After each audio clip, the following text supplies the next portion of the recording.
All right, hi everybody. I'm incredibly honored and pleased to have with me one of the pioneers of evolutionary medicine. Back in 2001, when I had much more black hair on my head, I was a young evolutionist. I got this book, took it with me to Australia, and I even have photos of it, of myself reading it vociferously on it, or not vociferously, intensely on a train. So it's a great honor to have Randy Nesse with us. Hi, Randy. How you doing? So glad to have a chance to talk to you, God. Oh, It's thank you great. so much for accepting. I just wanted to. So there's of course this wonderful book, Why We Get Sick. You're a professor of life sciences and a foundation professor at Arizona State University, which of course gives me reason to hate you because now you're in a sunny place while I languish in the frozen tundra. So thanks for that, Randy. uh, I spent my whole career in Michigan feeling like only weak people move to cold, warmer places, and I don't think that's true anymore. That's right. There you go. Over 200 publications. I stopped counting at about 200 on Google Scholar. Over 16,000 citations. Now, I saw in your office that a plaque, and that plaque reminded me of someone. You are one of the recipients of the Darwinism Applied Award. There have been four recipients. The most recent of which I hear is an incredibly good-looking, brilliant scientist. Maybe you've heard of him? No? That be. Me! Oh, is that right? Congratulations.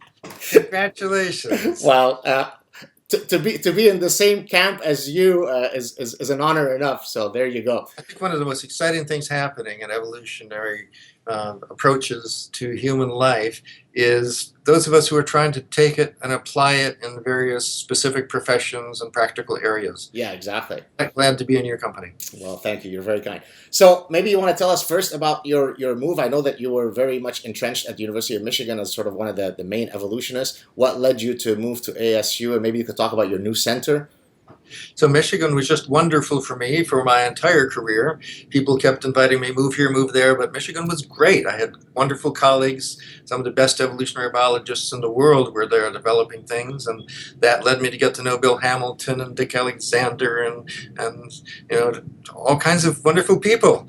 I never would have been able to develop evolutionary medicine except for being there. Right. On the other hand, trying to both practice medicine and develop the field and teach and the like.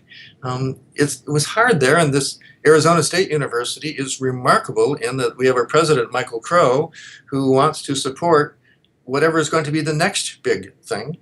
So when I got a phone call saying that they want evolutionary medicine to be the centerpiece of a new center at Arizona State, and would you please make it happen? What do you need to make it happen? Wow. And I said, this is what I need. And they said, that's fine. When can you come? Oh, wow. It was just a dream come true.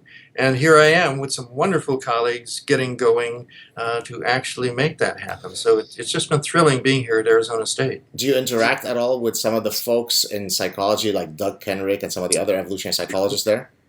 Doug and Steve Newberg are Of close course. colleagues. Steve is actually on my advisory committee and is extremely valuable and a good colleague. Oh yeah, lovely guys. So usually when I mean, I've had so far Jeffrey Miller on, and I'm expecting to have many other illustrious evolutionists on the show. I love to ask them, what was their evolutionary epiphany? Can they point to the specific incident or situation that sort of served as the aha moment? In my case, it was reading Homicide by Daly and Wilson in 1990 as a first semester doctoral student. Do you have such a story? I sure do, and Daly and Wilson had a huge impact on me in their book on sex and behavior. But actually, as an undergraduate, I decided to figure out why aging exists. And I came up with what I thought was a brilliant idea. I thought it was important for some individuals to die off so the species could evolve faster. Ah, yes. By the time I finished my psychiatry residency, I was frustrated because it seemed to me that, all of the perspectives were limited. Instead of just being a behaviorist or a psychoanalyst or a neuroscientist or a cognitivist, I wanted something more fundamental that would tie it all together. So I started hanging out at the museum, and graciously a bunch of biologists invited me in, and there I am gradually getting up my nerve to tell them about my wonderful idea. And I remember the moment when I explained about how I thought aging might be good for the species, and Bobby Lowe, bless her heart, didn't stay polite. she essentially blurted out our coffee and said, "What? You don't know anything, do you?" That's the Win Edwards idea, right? Good for the That's species, right? right. Yes. This is the old-fashioned idea of group selection, and I had no idea it was wrong, but more importantly, I had no idea that there was a need for both evolutionary explanations separate from proximate explanations. So between those two quick advances, thanks to my new colleagues in the Museum of Natural History, I was often thinking about, gosh, if aging has an evolutionary explanation, what about schizophrenia? What about all these other problems? And I ended up actually, again, with the amazing resources at Michigan, my chairman of psychiatry gave me a summer off to go to the library and look up life tables on animals in the wild and write a couple of papers about evolution and aging. Just astounding. Would never happen these days. But those papers and a lot of other study made it possible for me to get to know George Williams. He was looking for someone who was a physician. I was looking for an evolutionary biologist, and we became close friends and colleagues developing our book in the field. So that's basically the evolution of senescence stuff, right? That's right. Yeah, That's right. right. Yeah, beautiful stuff. So maybe I'm sorry. Go ahead. Go ahead. Just get it out there. I mean, it's so surprising. I mean, his idea in 1957, which doctors now his idea has revolutionized gerontology. Most of them recognize the possibility of what's called antagonistic pleiotropy. The idea is that a gene that gives you an advantage when you're young can be selected for, even if it kills everybody by the age of 120. Right. Just because the force of selection is stronger when you're younger. Right. Talk about a simple, profound idea. Incredible. Well, I mean, the idea, for example, of testosterone, right? It helps young males do all sorts of important stuff when it comes to mating competition. But then later on in life, testosterone is costly, correct? And that's led to one of my more elaborated lines of research. One day I was trying to create a slide for one of my lectures about evolutionary medicine, showing how many years less of life men had compared to women. About 7. I couldn't find the number though, but I did find the data. It was in the World Health Organization database, and essentially it had mortality rates by age, by sex, by country, and by decade going back 150 years. So I took Excel to the basement and spent another summer on that, and ended up realizing that the key was looking at the ratio of how many males died for every 100 females who died. When I went into this, I thought it might be something like 120, because I knew men died a little bit more. When I actually looked at the data, it blew me away. In modern societies, age 20, for every 100 women who die, 300 men die. Wow. Dan Kruger has been my close collaborator with this, and he's actually done much more on it now than I have. We've been able to look at how these things change over the decades. We've compared different countries. Men are at a huge survival disadvantage because they've been shaped by natural selection to maximize reproduction at the cost of health and longevity. Now, when you look at the global data, are there cultural niches, local niches that exacerbate that ratio? I mean, make it either lesser or greater? Have you ever looked at some of these sort of cultural influences? Dan and I have published several papers about that. Okay. If you look at the places where the ratio tends more towards 2 to 3 to 1, it's in the Far East, in Japan and Korea. Very close, not close, it's still a big male disadvantage. But then when you look at Russia, you see a giant ratio, 3 to 4 to 1, and at the point of perestroika, it gets worse. Dan actually also analyzed data after the fall of the wall in Germany, right, and showed that as competition came in, the excess rate of male deaths increased. Now, of course, a lot of that is simply vodka, but this same approach, of course, is applicable for any species where males compete for mates. Right. So it's a profound idea. Now, so of course you've got sex role reversal species. You would expect then the mortality patterns to be perfectly reversed in those sex role reversal species. Has that been done? And if not, have we just identified the next collaboration we're working on together? That would be a wonderful study. I'm sure it has been done. Oh, actually. no, damn it. All I'm the sure- good ideas are gone. but I'm not up on it enough to tell you. Got you. Well, you mentioned earlier two very important words, proximate and ultimate, which are sort of some of the foundational terms that I use when I'm trying to explain to some of my colleagues and students about the importance of evolutionary theory. So maybe you could explain this distinction and then link it to evolutionary medicine so that folks who are watching can sort of get a sense of what evolutionary medicine is. Right. So I can't believe that I went through an entire undergraduate and medical school and residency education in a superb medical school, and no one ever mentioned that there were two different kinds of explanation. It's just, now it blows me away. And I had such long bullshit sessions with people over beers arguing about things like why is there heart disease, never really having the advantage of Tinbergen's idea or Amer's idea that there are these two different kinds of explanation. Even now, when I teach this, I find it takes me an hour or two of going through examples to help my students recognize it. I have them make up things like, why do we have the appendix? And why do we have fingernails? And why do we have, and at first I'd have them create an imaginary proximate explanation. We have fingernails because the genes make keratin that goes in that particular place in development, and and then an evolutionary explanation, of course, you can open nuts better, and you can protect yourself and claw yourself up trees and the like, and the possibility that there are also leftovers, atavistic remnants from traits that were useful for our ancestors. So it gets to be quite subtle quite quickly.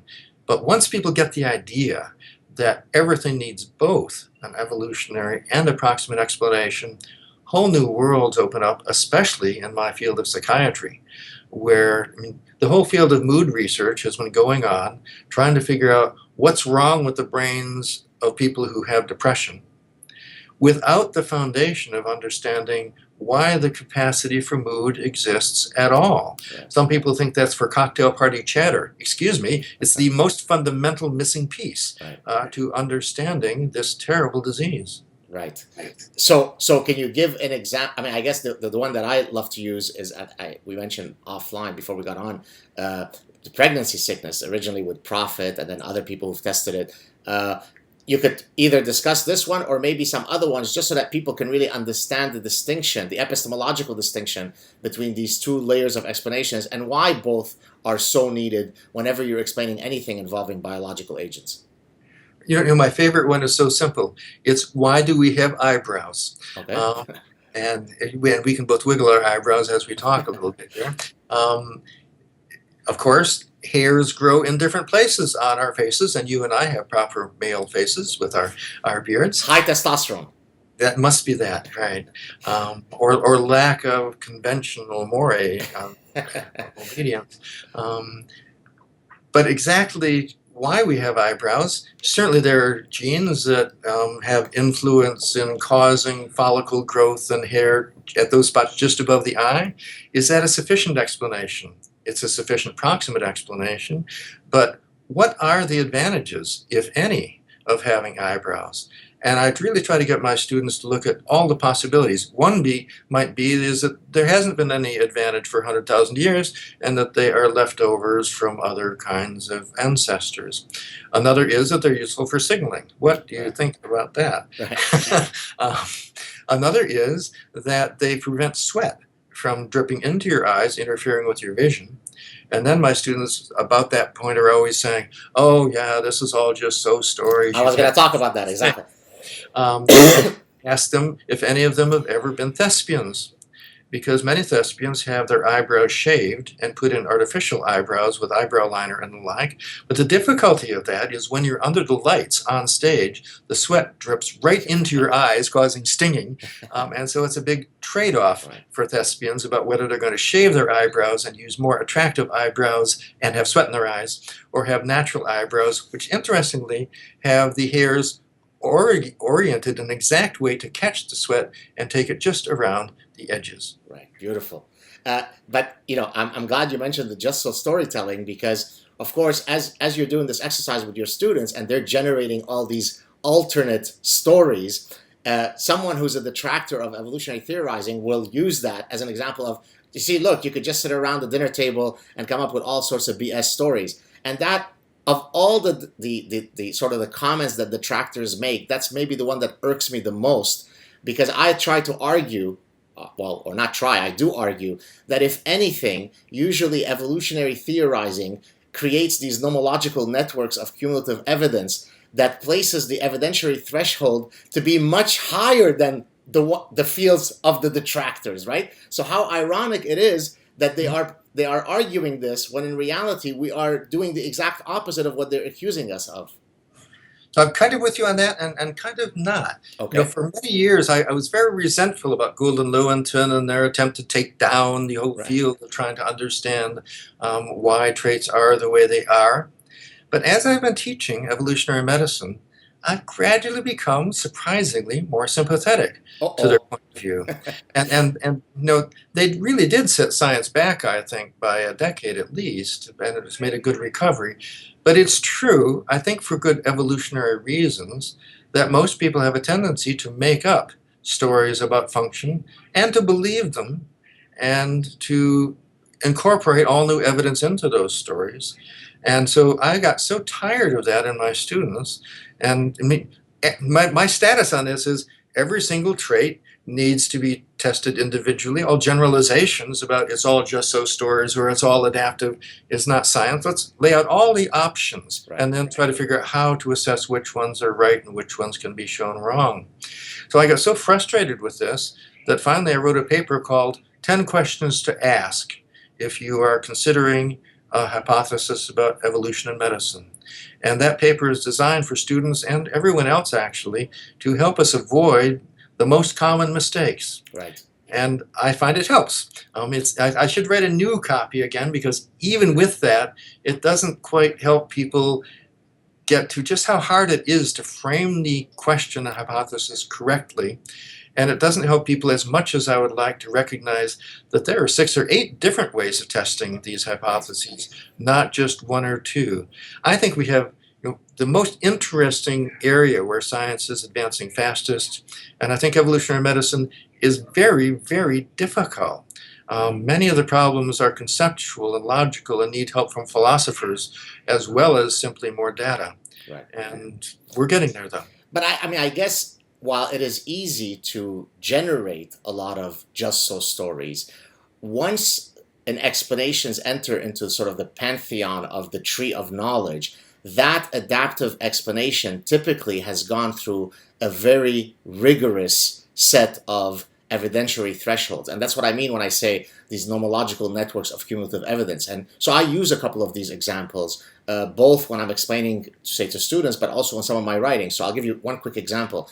For example, the idea that, the waist to hip ratio of 0.7, the ones that men prefer is adaptive. I mean, that's not just a just so story that people came up with and it sounds right and it ended. There's actually completely different lines of evidence stemming from completely different traditions, whether it be psychological or epidemiological or cross-cultural. You could go to closed societies, Yanomamo tribe. You could take congenitally blind men and have them do haptic tests, and the amount of converging evidence that then allows us to tick off the fact that it does seem as though the 0.7 is an adaptive preference. That's hardly a just so story. So I think that's what I was reacting to, right? Yes, of course, we can all sit around and come up with just so stories, but serious evolutionary scientists certainly don't do that. You'd have to concede that, right? Well, serious evolutionary scientists certainly do that sometimes, but I think that's how science works. Right. You put things out there and gradually things get more clear. You mentioned Margie Prophet's idea about nausea during pregnancy. Right. And I think that's a wonderful one to wrestle with, which is not still completely settled. Margie's absolutely brilliant, and I think she made a huge contribution in making people think about whether the evolutionary explanation for nausea in pregnancy is because it actually protects women against eating things that are going to harm their fetus, or the alternative explanation, which is that it's an epiphenomenon of other things that are happening in pregnancy. And she marshaled a lot of evidence showing that women who did have nausea in pregnancy did not eat certain kind of foods that might cause problems. Um, but it wasn't completely convincing because exactly, is it really the case that those women had babies with fewer genetic abnormalities? And what about the costs of limiting and eating those kinds of foods? At one point, some people took that idea and suggested, and she did, I'm afraid, to some degree, you really shouldn't eat strong tasting vegetables during pregnancy. Mm, That's a good example, I think, of deriving medical advice directly from theory without testing it, right. which is something that is absolutely awful for our field. I think evolutionary medicine never tells us what to do directly, but it does tell us to think about things in different ways that suggest the studies that we should do before we give clinical advice. Sure. So I think, but again, I'm not just being critical, I'm pointing out how rich and wonderful these opportunities are to try to figure out how to answer these questions. Right. So I guess one of the sort of classic examples from evolutionary medicine that even I think that maybe some lay people would be familiar with is this idea how sort of the mismatch hypothesis and how the mismatch between the environments in which we've evolved and current environments create the some of I think the top 9 medical killers, right? Diabetes and heart disease. Maybe you'd like to comment on that and add anything else that's sort of come up in terms of that particular hypothesis? So when I go and give talks at various universities, I often get a chance to make rounds with doctors in the hospital. And one of the things I like to do is to ask them what percentage of patients we're going to see today would not be here if they had been living in an ancestral kind of environment. Right. And people are pretty quick to recognize that the obese patients and all the complications of obesity wouldn't be there. They're quickly, once they catch on to it, realize that the vast number of complications of tobacco use and alcohol use and drug use would not be in the hospital because those drugs and substances would not be available enough in the Paleolithic environment to cause addiction. But then things like breast cancer, which is vastly more common now than it used to be. And even in the last 50 years, we've had an epidemic of autoimmune diseases, Right. which includes diabetes type 1 and Crohn's disease and multiple sclerosis and rheumatoid arthritis. We still don't know exactly what it is that's accounting for these extraordinary increases in these diseases. We have our federal government research enterprise focusing on the mechanisms that cause these diseases, with much lower investments in what the heck it is Right. that's causing exponential increases. Some people think it's lack of worms in our gut because we all had worms in our gut until the past few decades. Other people think it's antibiotic use. Maybe it's some substance that we're taking in. Maybe it has to do with our excess nutrition. And again, another theme for evolutionary medicine that's hard for people, there's not one explanation. Right. There may be multiple explanations that all contribute sometimes in interacting ways. I wish it was simpler. Yeah. I wish we could just say it's the novel environment or it's antibiotics. But again, this is what makes it so much fun. Now, as a, I guess I'm not sure if I'm a former asthmatic or whether I remain an asthmatic. I love the I guess that's a finding from evolutionary medicine that has found that kids who grow up in very sterile environments are more likely to develop these respiratory problems precisely because by not being exposed to some of the pathogens, it doesn't sort of kickstart their system. And and as someone who grew up with a mother who was unbelievably clean, I'm going to lay all the blame on my mother. And also the fact that she smoked during pregnancy and apparently right after I was born, maybe that might have had something to do with my respiratory problems. But so are there new insights along that story in terms of the respiratory illness and the sterile environments? No, I'm not up on what's been happening very recently. I know the research is going on about this, especially with populations on small islands in the South Pacific, where modern technologies are coming in now, and people are starting to live in more enclosed houses where there are more dust mites and less exposure to things in the environment. And my understanding is that they are finding increasing rates of asthma and hay fever and eczema.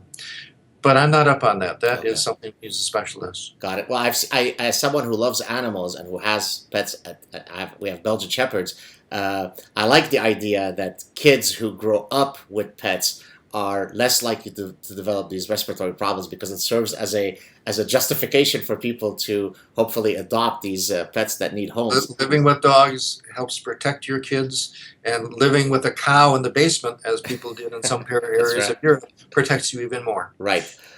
So I wanted to move on to sort of a observation that I faced in my career, and then I wanted to know what whether you faced a similar observation. So in sort of going out to try to Darwinize the field of consumer behavior, I found that I received a lot more blowback from fellow academics. Now, I'm not talking about my evolutionary academics; they were on board right away. I'm talking about my consumer psychologist colleagues. Most of them were historically very hostile to my work, whereas the practitioners of business, right? So if I go and give a talk, a consulting talk to a group of advertisers about how you could apply evolutionary theory in designing effective advertising messages, well, they're right on board. They're like, yeah, of course, this makes perfect sense. So you have the practitioners who are totally on board, but you've got the academics who, of course, are vested within their paradigms who fight back. And incidentally, I should mention, and I will say it publicly, the biggest blowback I've ever had in my career was at your former school, University of Michigan, where I was invited to give a talk. This was when my first book had been released in 2007. I had been invited to give a talk in the psychology department and then in the business school, back-to-back days. So I give the talk in the psychology department, which had a lot of neuroscientists and biopsychologists. They were all, yeah, this is great. I give the exact same talk in the business school. I couldn't finish a single sentence. I mean, literally, I could not finish a single sentence. So have you faced a similar reality where the practicing physicians are a lot more open than your academic colleagues? Gosh, I haven't had that much problem, Oh, lucky you. Well, sometimes people, I think if you demonstrate early on that are really into critical thinking about these things, it helps a lot. And also not making grand claims. I try to make the claims modest. All we're trying to do is to try to figure out what research to do, guys. Right. We're trying to figure out, and then we're going to make clinical recommendations. There are people, of course, who just don't know anything about it, and they say, oh, it's just so stories, or some imagine that because they find variations caused by culture, this means that it's not evolutionary. It's generally possible to help those people think more clearly pretty quickly. Right. But I haven't had that much of a problem. I do think in medicine there are people who are fearful about applying evolution because they think back to the debacle of the mid-20th century and how evolutionary ideas were used to support eugenics in the worst possible ways. And there's a wonderful article by Fabio Zampieri that traces a history of evolutionary approaches to medicine, where he contrasts medical Darwinism, which is what he says was going on back in the early 20th century, with Darwinian medicine, pointing out that they're two completely different approaches. In Darwinian medicine and evolutionary medicine, we're not trying to improve the species at all. Our whole goal is trying to use the principles of evolutionary biology to improve individual health. Right. Is it possible that I'd like us to soon segue to Darwinian psychiatry in particular, but before, since we're on the topic of sort of practicing physicians who may not be into evolution, maybe you'd like to very quickly comment on one of the U.S. presidential candidates, Ben Carson, who is a famed pediatric neurosurgeon, but who is apparently a strong evolution-denying guy. What are your thoughts on that? So Ben Carson is a graduate of the University of Michigan, 3 years after I graduated from the University of Michigan. And you might ask yourself, how is it possible for a doctor to have a proper education and graduate from a leading medical school without understanding evolution? And the answer is that there's not one bit of evolutionary biology in medical education. Right. But I think the Ben Carson story, I mean, at first I was just kind of mad that somebody would demonstrate such ignorance. But after listening to him talk about it, I became more sympathetic because he feels that if he were to live in a world where evolution shaped us, he would not be able to control himself and there would be no morality in the world. If that's the choice, wow. We'd all be puppy rapists were it not for the guiding light. I sympathize with him, and other. I mean, George Bush, G.W. Bush said so much the same thing, that he was saved and from out of control impulses, drinking and the like, by So I'm kind of sympathetic to that. On the other hand, I don't think it's necessary to be non-scientific and keep your morality in control of yourself. I think this is one of the greatest things we can all do together Right. as evolutionary doctors and psychologists and the like. We can help people recognize that capacities for morality and prosociality are perfectly compatible with an evolutionary view of human evolution. And I think you're working on a book right now, a forthcoming book where you tackle these issues, correct? Well, my book that's next is one called Why Mental Disorders Exist. Okay. It's really applying evolutionary medicine to psychiatry. Okay. And I think it has great hopes for, essentially adding in an evolutionary perspective to what has been an exclusively proximate attempt. Essentially, research in psychiatry is all based from the perspective of a mechanic, Right. trying to figure out how the brain-mind works and why it's gone wrong and what's wrong. Right. What's missing is a perspective on why it is the way it is. And the rest of medicine, interestingly, already has a lot of thinking of that sort. Right. The rest of medicine, when it talks about physiology, doctors know about why the kidneys are there and what the liver does. Often they have simplistic generalizations about those things. And even neuroscientists, talk about what does the locus coeruleus do. So they're partly on track, but trying to talk about why the capacity for mood exists, or how natural selection shaped the capacity for anxiety, or more interestingly, how we humans got our capacity for guilt and for caring so much about what other people think about us. These are the missing foundations, I think, for making more sense about about mental disorders. Right. Well, I think so. You were mentioning about some of these guys who could explain to you the evolutionary function of the kidneys, but then not apply it to the brain. I call that, and I don't know if others have used a similar term, I call that the sort of evolution stops at the neck bias, right? So they're perfectly willing to admit that, here's an evolutionary explanation for why we have opposable thumbs. Here's the evolutionary explanation for our pancreas. But don't you dare apply those principles for that thing called the brain. So that's one bias. And the other one, which is even perhaps more serious, is there's actually a term for it in the literature. It's called the human reticence effect. And that's where people even evolutionary biologists are perfectly happy to take an evolutionary principle and apply it to explain the behavior of the mating behavior of the salamander and the mosquito and the zebra. But don't you dare apply those evolutionary ideas to humans. Somehow humans are distinct from all other living forms. And what's incredible is that you see people who are very sophisticated scientists succumbing to these two biases, right? So you could say succumbing, but humans are not entirely rational for good evolutionary reasons. Okay. And I think concern about the possible social corrosive effect of simplistic evolutionary ideas about humans should be taken very seriously. I mean, there are studies, Robert Frank's done one with economists, showing that after you learn economics, you're likely to be less generous.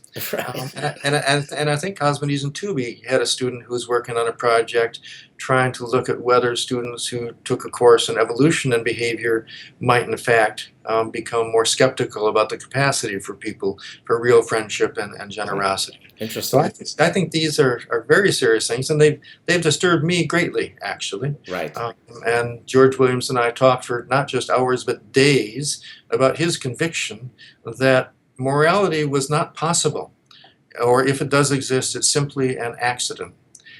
But from my work in the clinic, I mean, all day long I wasn't seeing people who were trying to figure out more clever ways of deceiving people and getting them into bed. I was thinking of, I was finding people who were lying awake at night wondering if they accidentally insulted someone. Right. and people who were just feeling guilty and concerned all the time. It just didn't mesh with this view that everybody is just out from themselves and morality is just an illusion. Right. So this sent me on a long project that's lasted my whole career to try to figure out what explanation for real prosociality and capacities for morality might actually be viable. And tell us about that. Well, first I went down the road of trying to understand how commitment theory might help, and I convened a conference and actually edited a book about this. Commitment theory is developed by Thomas Schelling, especially, Yes. The economist. Jack Hirschlafer participated in that as well as Robert Frank. They wrote three of the most important things from the point of view of economics. But many other people in basic biology also have talked about how if you can convince others that in the future you will do something that's not in your interests, you have huge influence. Right. But the challenge is, how do you convince them Right. that you're going to do something? I mean, the obvious one is promising in sickness or health to stay with anyone, with a partner forever. It's hard to convince others of that, and you'd better not go to the football game the day your spouse is sick. You'd better stay home, even if it's the big game. Right. Otherwise, your credibility is ruined. You have to actually do things. Right. But there's the negative side of commitment theory as well. I mean, when the mob comes by and says, by the way, your bar might get burned down if you don't pay us some protection money, they don't want to burn your bar down. All they want to do is get you to pay them. Right. But how do they convince you that they mean it? Every once in a while, they got to burn somebody's bar down. Right. And so it's a wonderfully this complex, paradoxical business. Dan Kruger and I did a project on this, and finally I concluded that it's not as important as I thought it might be. And that brought me back to rereading a couple of papers by Mary Jane West Eberhard that I think are profound and neglected. Glad to talk more about that too, if you like. Go for it. Okay. And the gist of it is, how can we explain the capacities for morality that don't seem readily explicable in terms of kin selection? A lot of them, kin selection certainly is the foundation for everything, but there is amazing cooperation that goes beyond simple, calculated benefits, that goes beyond reciprocity and kin selection. Now, a number of people have taken observations of these human capacities as demonstrating that it must be cultural group selection or some other kind of group selection. I don't think that's necessary. And Mary Jane West Eberhard in 1979 and 1982 wrote 2 papers about what she calls social selection. And essentially her argument can be summarized in her example of how a peacock got its tail. She says, sexual selection is a subtype of social selection, where individuals get advantages by being preferred as partners. And just as you get advantages by having an extraordinarily expensive trait about being preferred as a sexual partner, you can also get huge advantages by being preferred as a social partner, separate from sex. So what are we looking for when we look for partners and enterprises and friends and the like? We're looking for people who have resources and will share them with us and who are loyal and kind and generous. Right. And people who demonstrate those traits get better partners and get selective advantages. People who don't get very good partners. Right. And you take this to the psychiatry clinic, and it's that this is such an important principle. First of all, it explains why everybody cares so much about what other people think about them. Right. Reputation, yes. That's right. I mean, originally when I started my practice, everybody was into I'm okay, you're okay, and the idea was I care too much about what other people think about me. Can you help me, doctor? I put up with that or tried to. I thought that was right for the first part of my practice. And then I realized, wait a second, we were shaped by natural selection to care enormously about what other people think about us for really good evolutionary reasons. I've got a great story for you. I'll be posting this talk on my YouTube channel. And a few clips ago, I went after what I call the hashtag activists. And it's going to link up to what you're talking about in a second. So here's the idea. And I hope you have a great hashtag for it. Sorry? I hope you have a great hashtag for your... Right.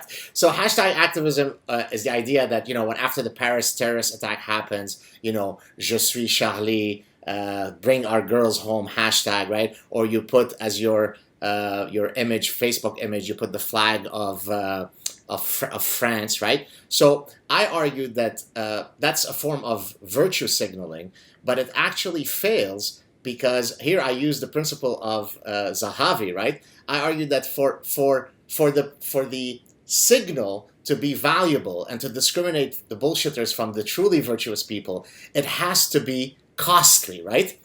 So if all you do is jump on the bandwagon of hashtag je suis Charlie, it's not very costly. I mean, yes, to your progressive friends, it sounds as though you care about the world, but it's a lot more impressive when you actually speak out against some of the ideologies that are behind some of these realities. That's costly because a lot of your, cafe sipping friends are going to not like you, and maybe you're going to have professional blowback. Maybe you might get physical threats. Now that's virtue signaling. And so in a sense, we could link it to your social selection idea, because what I'm arguing basically is that if you want to demonstrate all of those traits that you are talking about, they have to be honest signals. Otherwise, it's BS, right?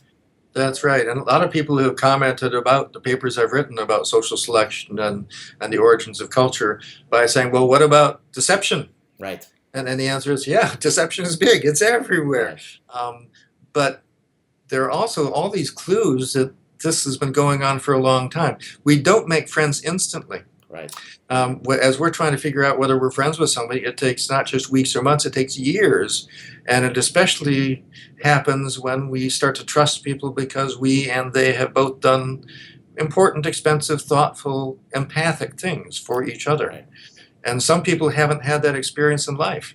And then they come into treatment, with a conviction that everybody's out from themselves and love is just an illusion. That's very hard to change because it's a self-fulfilling Right. kind of prophecy. If you believe that everybody is just out for themselves, then all the people around you will be out for themselves, and you will essentially have created a microenvironment for yourself where love and trusting kindness is not going to exist. Right. If you do the opposite and you're too naive, you will create an environment where people seem to be loving and kind quickly and betray you. Right. It's amazing and wonderful, though, that we humans do have this capacity, which I don't think is there in any other species. You were talking about friendships. In my first book, I talk about cross-cultural differences in friendships. And I point to the fact, as somebody who was born in the Middle East and who came to Canada at a later age, I observed that many sort of people from other countries will have a similar observation. And I noticed this actually when I was a graduate student at Cornell. By the way, Bob Frank was part of the sort of the gang of behavioral decision theorists that I sort of got my training from. And so anyways, so my observation is that a lot of people who come from Italy and maybe China and Lebanon and so on will all remark that Americans have a different way of forming friendships. They form friendships much more quickly, and then they sort of dissolve those friendships much more quickly. And it was really sort of an observation that I repeatedly saw. And so I was trying to think, what might be some sort of evolutionary type explanation that could, if that observation were true, that can explain this. And so here was my attempt at trying to explain it. So there are all sorts of environmental realities in the context of America that causes people to move from one social class to another, or from Atlanta to from Michigan to Arizona. So that there's a lot of mobility. Whereas a lot of the folks who come from these sort of quote old countries are really coming from environments that mimic sort of our evolutionary past, where the place where you are born is the place where you're going to die, and so your reputation matters, and so friendships matter. That's why you don't even need contracts. Just shaking hands with somebody is enough. Because if you cheat once on me, everybody's going to know about it. Nobody's ever going to work. And so my thinking was that there is something, it's not as though Americans are more shallow than Lebanese people. It's that the environmental realities of the two societies necessitate slightly different definitions of friendships. What do you think of that? That's fascinating. And here we're at this nexus of culture and evolution. I mean, it's clear that natural selection has shaped the basic mechanisms and traits that allow friendship to flourish. But those are quite flexibly adapted in different kinds of cultures. And furthermore, the very idea that there's one human nature is clearly false. I mean, that's not an evolutionary idea. People's genetic tendencies for capacities for being moral or not vary gigantically.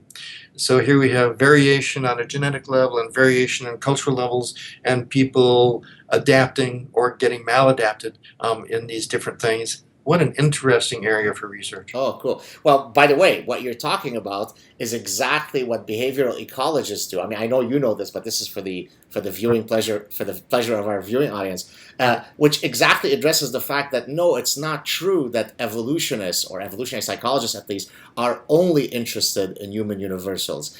Understanding individual level heterogeneity and cultural level heterogeneity is totally part of the grand rubric of evolutionary thinking. But it's so hard to convince people that no, we don't only look for sort of one invariant human nature. Yes, there are things that are pretty close to being universals or near universals, but we also care about that sexy, heterogeneous stuff, right? That's right. I Yeah, mean, I spend days in my courses talking about facultative adaptations and plasticity. Essentially, natural selection has shaped all of these mechanisms, ranging from sweating to increasing your heart rate to capacities for anxiety and low mood, right. that all are there only because adjusting things in the body to different environmental circumstances is essential for fitness. And I think it takes a while, but once people get that idea, it helps them to recognize that there's nothing about an evolutionary view that suggests rigidity or genetic determinism. Exactly. In fact, quite the opposite. All of these capacities for plasticity increase fitness, and that's why they're there. Well, my favorite example of plasticity in the context of certainly evolutionary medicine is the immune system, right? The idea that adaptability is itself an adaptation. And when I first explained this to my students, I mean, their minds are just blown, right? Because they don't really see the difference. What do you mean adaptability and adaptation? And then when they get that concept, sort of, there's a real sort of eureka moment. So yeah, that's great stuff. Yep. So let's continue with medicine. Are there particular subspecialties within medicine that just by the nature of the subspecialty are less Darwinizable, say orthopedics versus psychiatry? Can you talk a bit about that? So I wouldn't even want to say Darwinizable medicine. I mean, I think evolutionary biology is a basic science. It's like genetics or physiology or anatomy or anything. I mean, it's a basic science that we should be using. Another question is, how is basic science useful in medicine and in different areas? You can do a lot of medicine without knowing your basic science, actually. And there are big debates in medical education now about how much we should be teaching people. And it's really an interesting intellectual problem. Do you know that medical students or pre-meds are supposed to learn quantum theory Right. to pass their examinations to get into medical school? Well, that's interesting. Is that as relevant as trying to understand behavioral ecology? I find it fascinating myself, but it's not as relevant. Right. On the other hand, if you are replacing hips or replacing lenses and eyes all day long, the important thing is that you know the latest techniques and you be very, very careful and you make a good diagnosis and do it well. And understanding evolution on a day-to-day basis is not that important. Right. In the general practice, I think it's very important, especially because a lot of what general practice is blocking normal defensive responses. I mean, people come complaining not of diseases, but of their suffering because of pain, nausea, vomiting, cough, fever, anxiety, low mood. They come complaining of these. All of these are essentially defensive responses shaped by natural selection. And doctors don't, they kind of know that. Most doctors are aware that you shouldn't willy-nilly block fever or cough. They all know not to block cough, because if you block cough and somebody's got pneumonia, they're liable to die. The data on fever is getting stronger. But the general principles, I think all doctors should understand if they're using these drugs. They should first of all understand that these are useful responses shaped by natural selection. Second of all, they should understand that the regulation of each of these things is controlled by what's called the smoke detector principle, meaning that there are going to be a lot of false alarms in a normal system, and that's what makes it possible to safely block these things most of the time. But that one time out of 100, it might be a fatal mistake to block them. So this is personalized medicine, a proper theoretical foundation for doing personalized medicine without genes. Right. And taking us to genes, the third thing that doctors should understand is that these systems were not shaped to just benefit individuals. They were shaped, especially with the human emotions, to benefit the individual's genes, which is very different from benefit to the individual. Right. Beautiful. So what do you have a sense in your quest to try to bring these evolutionary ideas to the medical school? Out of, say, the top 100 medical schools, how many today would have as part of their curricula anything on evolution? I mean, is it 1% or is it 20%? It's been very interesting to watch just how stodgy medical schools are. They're not anti-science in general, of course, but the curriculum's already full, and the politics of the curriculum are such that doctors who are already in the faculty sit around talking about what they should think should be in the curriculum. And of course, they all want more of their own stuff in there. Right. And there being no evolutionary biologists on most faculties, it's a hard sell. We're making progress, though, on several counts. There are medical schools, one in Texas, a bit at Yale and Harvard and Michigan for a while, where there is tiny bits of evolution in the curriculum. Right. I think we're making more progress, though, with the basic science getting incorporated without people calling it evolutionary medicine. Right. The pediatricians, for instance, have steadily changed their recommendations about the use of drugs to block fever in kids, from recommending using them a lot to now recommending that they not be used much at all unless they're really necessary. Right. Likewise, antibiotic use, while routinely recommended, now people are getting much more sensible, thanks to evolutionary thinking gradually coming in, saying, there are costs to using antibiotics as well as benefits, and not just antibiotic resistance, but autoimmunity and the like. We should minimize our use unless it's really necessary. Right. So I think a lot of thinking is gradually working its way in. I still would like to see medical schools use evolutionary principles in their curriculum the same way they use principles of genetics and anatomy and all the rest. When doctors get it, they love it. Right. And it turns out to be practically useful in the clinic, not so much by making decisions about what to do, but because it actually helps you to know what it is you're doing. Right. Right. You can practice medicine without evolutionary principles, but you often won't know what it is you're doing. Yeah, beautiful. In my own work, I've, I guess, dabbled with some ideas that link up with Darwinian psychiatry. So I talk about, in several of my books, the notion of dark side consumption. So things like pathological gambling and eating disorders and pornographic addictions and compulsive buying. But compulsive buying is a psychiatric disorder, not, I buy a lot of shoes, right? It's as a diagnosable psychiatric disorder. Excessive sun tanning. And of course, at first you think, oh, well, these are all behaviors that lead to deleterious consequences. And so sort of the intuition of people is, well, how could there be an evolutionary story to it? And so that's, in a sense, how I was first introduced to some of these principles from Darwinian psychiatry. So I thought maybe you could either comment on some of those phenomena or addiction in general or anything that you think is relevant to the discussion. This is one of the areas where evolution has the most to contribute. Right.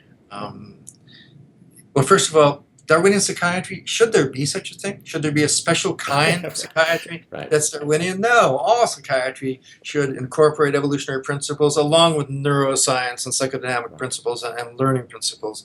On the other hand, you probably have to call something to get people to pay attention. Right. So I'm sympathetic to the basic idea. But the addiction research, I think, is one of the areas where evolution has the most to offer. Kent Berridge and I wrote an article in Science years ago asking the question not why some people are vulnerable to addiction, but why we all are vulnerable to addiction. And this goes very nicely with your work on dark consumption. The generalization is that if we had been having access to pure drugs with needles and cigarette papers and all the technologies for administering drugs for the last 100,000 years, selection would have done something about it. It either would have made us not like those things, as is the case for some people, or it would have made them less harmful. But what we have now is something new in our environment where we do have ready access to pure drugs with new ways of administering them. And boy, oh boy, the disaster that you see in the clinic. Before I became a psychiatrist, I really had no idea about the devastation that's wrought by drugs and alcohol. And I thought, people should just stop. That's so naive. The heads of the National Institute of Drug Abuse are very big now, saying drug abuse and alcoholism are brain diseases. Well, yes, kind of. There are certainly brain mechanisms that get hijacked and take over a person's behavior in a way that their willpower is pretty feeble compared to their brain getting taken over. This also has implications for public policy. It would seem so easy to just make drugs legal and get rid of all the terrible consequences of putting people in prison and gangs and all the rest, except that it does cause catastrophes when more and more people get addicted. Right. And it would also seem so simple to just control drug use, except that doesn't work very well either. Treatment works for some people, but it's not that effective or that reliably effective. I wish an evolutionary view of addiction gave us some simple solution. Right. It doesn't. And paradoxically, I go back now to the people doing the work on the mechanisms, and I think it should be pursued at full speed, because finding other ways of disrupting those learning mechanisms would be wonderful for so many people. Right. From a public policy perspective, I think you mentioned public policy a bit a while ago. Designing effective intervention strategies to stop some of these dark side realities would certainly benefit from an evolutionary understanding. And I'll give you maybe two examples. One is, I think it was maybe Health Canada that first came out with this ad, where they basically showed, in trying to get young men to stop smoking, they basically showed a cigarette that's limp, sort of Yes. mimicking impotence, right? Now, I don't know if they sort of had an evolutionary lens when they were thinking about it, but the basic idea is that it's a lot more impactful and persuasive to tell a young man that the number one predictor of you suffering from impotence if you're a young man is if you're a heavy smoker. That means I can't perform tonight with my gorgeous, sexy girlfriend. That's a lot more convincing than telling me that in 45 years I might develop heart disease. I mean, I don't care, because today I know that I'm immortal, right, from the perspective of a young male. And the other example, which is very similar, and is one that I had discussed in a paper I had written with a dermatologist, where we looked at suntanning from an evolutionary perspective. It's the same idea, right? Telling women that young women who are the predominant, group that's excessively suntans, hey, you're going to get melanoma when you're 73, is a lot less impactful than telling them about the aesthetic ravages to their skin that will make them look a lot older. So these are very simple and trivial examples of how a very basic understanding of some of the evolutionary triggers that compel us to act in a certain way are going to lead to effective intervention strategies, right? And interestingly, people adopt those strategies and they never really realize a lot of times that they're really using evolutionary principles. Yeah, exactly. Well, that's exactly what happens when, say, an advertiser, knows that they should use a facially symmetric endorser when peddling a beauty product, right? I mean, Right. They know it, they're a Darwinian being, and then I come along and simply offer them the explanation. But I wanted to touch very briefly earlier. We have maybe about another few minutes. You mentioned several different sort of fields that can contribute to psychiatry. What was missing there was psychoanalysis and Freud. And I wanted, before I ask you about him in terms of where he today stands in terms of the general discussion in psychiatry, I wanted to share a personal anecdote. When I was a visiting professor for 2 years at UC Irvine, and I was teaching an MBA class that had several physicians who were now pursuing an MBA. And at one point, I was talking about different research methods that consumer researchers use, one of which was projective techniques from the old sort of psychoanalysts, right? Word association, right? Which guys like Freud and Jung and so on would have used. And I was quite critical of those guys in terms of the contents of some of their theories. And after the class, a student came up to me and said that, she was a psychiatrist, and she was so pleased that I was sitting there criticizing Freud, because when she was receiving her training, that was completely unacceptable to do. So where are we today in terms of Freud in psychiatric residence training? It's mostly gone. Right. But many places, I mean, at University of Michigan, there are volunteers from the Psychoanalytic Institute who teach a series of lectures and courses about psychoanalytic ideas and who supervise cases, giving residents at least some smattering of knowledge about that. But I think there's a more general principle here that illustrates something about human psychology. People generally tend to join one team or another, and to become quite loyal to it. And so you see the psychoanalysts pursuing their ideas and sometimes derogating others, the neuroscientists derogating the psychoanalysts, the behaviorists, and I find this so awkward. I mean, I don't want to join any one of those teams. I think one of the great advantages of an evolutionary perspective is it can help us understand what's useful and what's not so useful in each one of those. Right. And I've gotten in trouble with some of my colleagues for saying, yes, a lot of psychoanalytic ideas really aren't supported, but some of them, such as the very fact of repression and defenses, are profound and important for people to understand, and they need evolutionary explanation. So I've written a couple of papers about why does depression exist? I mean, why does repression exist? Why do we have these psychodynamic defenses such as reaction formation and denial and the like? My conclusion is that people who are always entirely knowledgeable about their own motives don't do as well in life as people who sometimes are unaware of their own motives. Some people, Bob Trivers in particular, has taken this from the cynical point of view, saying it's good to be able to not be aware of your motives so you can deceive people more easily. Yes. Evolution of That- self-deception. Yes, I love that. That's true. Yeah. But I think it's a part of the story. I think it's also quite important to not be too quickly aware of the minor betrayals of our friends. Right. So it's just a subtle business. But the bottom line is we shouldn't just assume that self-knowledge of all sorts is useful. We should be thinking in evolutionary terms about these things. I don't know if you know about this finding. I'm sure you probably do. This is something that I had learned maybe in my first year as a doctoral student. The idea that when you look at the fundamental attribution error, people attribute successes internally and failures externally, right? I did great on the exam because I'm smart. I did poorly on the exam because Professor Saad is an asshole, right? And the one group that does not succumb to this attribution error are depressives. And the idea is then, so is it that they always had this non-rosy view of life and that made them more likely to be depressive? Or does the fact that they became depressive result in the removal of the rosy lens? Has that been resolved, or is it still a chicken? I'm glad you brought up depression, because I think this is one of the areas where evolutionary thinking has helped me the most and has actually been most useful for my residents and for my patients.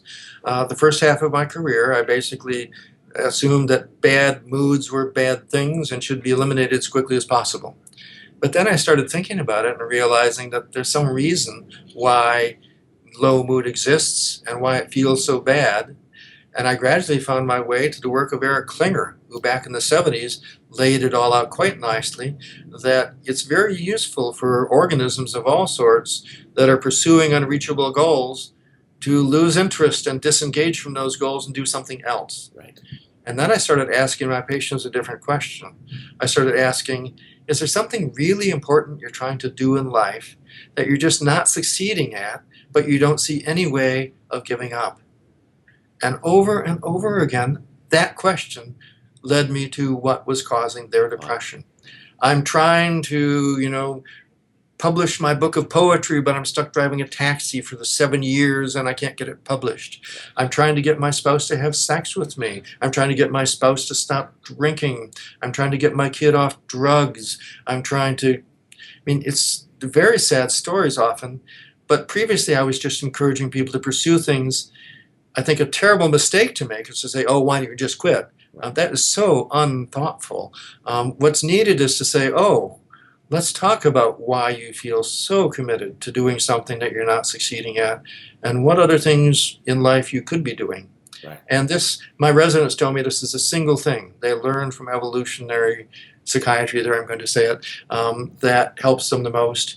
And more generally, this is the greatest contribution evolution makes to psychiatry, is helping us understand why emotions exist, and the need for every time you see an emotion in a patient to try to ask, in what natural situation would this emotion be useful?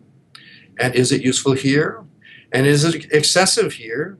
And how can we change it? There's 3 ways to change it. You can change the situation, you can change how you think about the situation, and you can change the brain. And I think we should be thoughtfully using all techniques we can to get people back on track. By changing the brain, you mean pharmacological intervention. Is that what you mean? That's right. Got it. 2 more questions and then we're done, although, of course, we could stay here for hours. I'm having such a good time with you. One question is, a few years ago, I was one of the plenary speakers at the Ancestral Health Symposium, which is very much infused with evolutionary principles. And so I thought I would ask you, what's your take on the whole paleo movement, because it is populated by a lot of these paleo guys, this particular conference, paleo fitness, paleo diet. Are there particular elements of the paleo movement that you support from a scientific perspective, while others are complete quackery. What's your take on this whole thing? So I think it's absolutely fascinating, again, to look at human psychology of diets and health and notice that we have been so confident that all of our diet advice over the past 40 or 50 years has been right, and everything we said has been wrong. I remember telling patients, you've got to eat margarine instead of butter because butter is bad for you. Whoops. Really bad advice.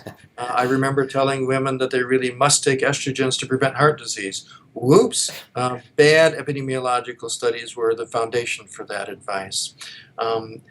I think if you had to say one thing in general about diet and exercise and health, it is that yes, we were shaped to have our bodies work best in a circumstance like that of our ancestors. To what extent, though, can people in modern life eat a paleo diet and improve their health? For some people, absolutely. I mean, cutting way down on carbs and sugar, great. I mean, we know that that causes problems. But do we want to say that the same diet is good for everyone? I don't think so. And I'm not an expert on this, but I'm going to be attending an ancestral health meeting here in Arizona in February, and I hope to learn more. Just how much difference does changing your diet within reasonable bounds make to health? I mean, I think we wish that it could be a cure-all, and it certainly can benefit people, absolutely. And yes, ancestral kinds of things are generally lots better than what we're doing now. But for most people making the kind of changes they're capable of making, does it make a giant difference? I'm not sure. I'd like to know. So maybe temper some of their promises, basically what you're saying. Is that it's based on... I wouldn't say temper the promises. I mean, do the research, and people like me need to get caught up on good research that's going on so we can speak more sensibly. And I'm a few years behind on this and need to catch up. Got you. Last question. So where do you see, if you sort of had the proverbial crystal ball and are you're trying to predict where the field of evolutionary medicine would be in 5, 10, 20 years, what are your sort of concluding thoughts about the field? So we are getting there. Some people tell me, Randy, aren't you discouraged that it's been basically your whole career and medical schools are still not actually teaching evolution? No, that's how long it takes. I mean, what was the status of Darwin's ideas in the beginning of the 20th century, decades after he proposed them? Most people thought he was just plain wrong. So it takes time. But the wonderful thing about science compared to other fields we could be in is that what's true ends up winning. Yes. And we don't quite know, any of us, for sure what's going to turn out to be true, but we get the pleasure of struggling and arguing and finding ways of deciding with each other what we really think. It's perfectly clear to me that evolution will be applied in lots of areas of medicine, and it's happening very quickly in cancer. We're going to find new ways of preventing antibiotic resistance with evolutionary ideas. I think we're very quickly on the verge of having doctors learn about how and when they should be using drugs to block defenses and more thoughtfully. And especially in psychiatry, I think as we start thinking about evolution, about emotions in evolutionary terms, we'll have really a deeper understanding that everybody's going to adopt quite quickly. So I'm very optimistic, but it's nice to have a challenge. Are you guys working on anything that can extend my lifespan to, say, about 150? Oh, now that's a tough one. And don't say lose weight. So, okay. I'm not allowed to say that? No. The reason I'm joking about that is because I often take jabs at all these politically correct idiots. And one of the things that people don't like the words, obese or overweight. They prefer, this is true, differently weighted. So actually this Friday I'll be going to see my physician who would undoubtedly he'll tell me, hey God, you need to lose some weight. And then of course I will jokingly retort, please don't say that because I'm just differently weighted. You're being a fattest against me. So I would like to make sure people are aware of some new resources that are just coming online. We now have an International Society for Evolution Medicine and Public Health that had a wonderful inaugural meeting here with 300 people last year. Nice. Next year's meeting in June will be in Durham, North Carolina. The 2017, we're meeting with the European Society for Evolutionary Biology in the Netherlands. And the next year after that, 2018, we're going to be meeting in Zurich. So our society is growing fast, and we're welcoming new members, and people, if they're interested in evolution medicine, should come get to know people at the meeting. Also here, we've created something called evmeded.org. And evmeded is going to be an online portal with all available resources for people who are interested in the field.